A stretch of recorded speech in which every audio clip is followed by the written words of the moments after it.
finale for Season 7 of the A-League is upon us, less than 2 days out from the grand final decider. Brisbane Roar hosting Perth Glory. I'm joined now by Brisbane midfielder Massimo Murdocca. Mass, thanks for speaking to us. No problem, Scott. How you going? Good. It's a huge occasion for the club, back-to-back home grand finals. A wonderful sense of theatre around it as well. We believe it's going to be a packed house. So you guys go in as short-priced favourites. Everybody's saying it's already in the bag. Is it easy in some sense to get complacent?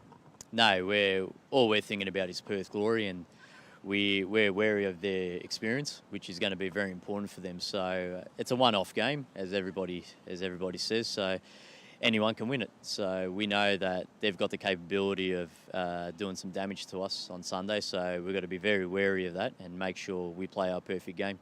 Massimo, one thing that you can do against Perth is score a lot of goals. I think the 3 matches you've played this year, you scored at least 3 in those matches. So you certainly have the edge in a head-to-head sense over the Glory, and you must be confident going in, given that head-to-head record. Yeah, a lot of people are throwing the stats around, but like I said before, it's a one-off game. We start off 0-0 and, it's game on. So Perth can win it, we can win it. That's how we look at it. So we have to put in our top performance and make sure we go and win the game.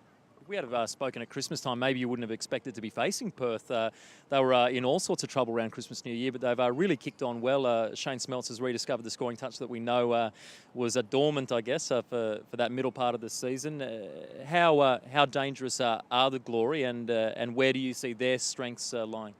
Yeah, our bad patch was Christmas time as well. So yeah, it's funny, isn't it? So but look, yeah, Perth have hit form. They've got either 2 or 3 game winning streak, which is very dangerous for us, to be honest. So, even though we haven't lost for a while in the A-League, we did lose on Tuesday against Ulsan, so we're still hurting from that one.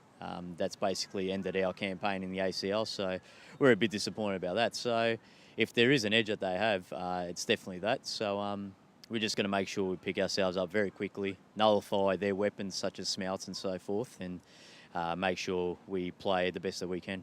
Is it catching up to you? I mean, all these back-to-back matches. We saw the Mariners have a disappointing result last weekend and then went to Korea and got absolutely touched up in the ACL. Is it now starting to catch up with the squad? Oh, look, it's definitely tough to deal with that type of schedule, especially when it's the first time that the group has done that sort of schedule together. It hasn't been easy, and it's been a learning experience. But looking over it, I think it's been pretty successful, to be honest.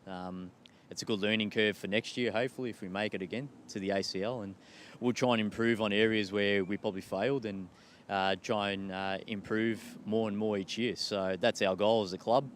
And so this year we have to pass as satisfactory, to be honest.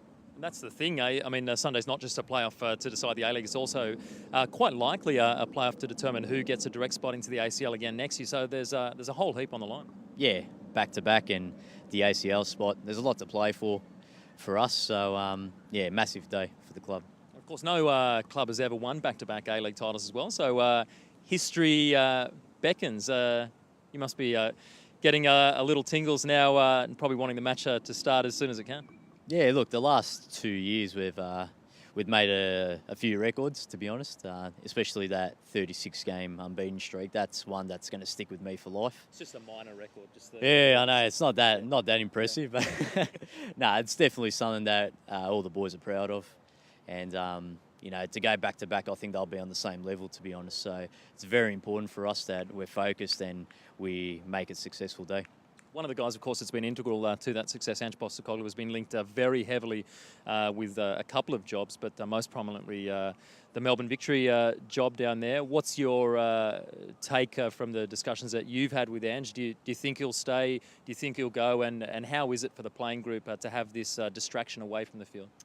Yeah, look, it's disappointing after what we've been through the last 2 years. The players obviously share all the good memories, but you share that with the coach as well, and you have a lot of respect for the manager, and Ange is definitely that person that we've looked up to over the 2 years. So, look, we don't know what he's doing, but if he does go, it's very disappointing, and will probably be an end of an era for the club. But that's the way it goes sometimes. That's football, and there's been talk about personal reasons and so forth. So, look, if Ange Postecoglou leaves, he goes with our blessing. We wish him all the best, and You know, we hope that he continues to produce good football in the A-League. That's all we can ask for. If he stays, great for us. We continue to build as a club, and we go forward from there. Hopefully going out on Sunday with that title, and hopefully from your point, no frayed nerves like last year, no more penalties. You're going to do it in 90 minutes, yeah? Yeah, I strongly believe we're going to do it in 90. I think that's hope. But yeah, definitely want to finish the game as soon as possible, make it as easy as possible. We wish you all the best. Massimo Murdocca, thanks for taking the time to speak to us on the World Game.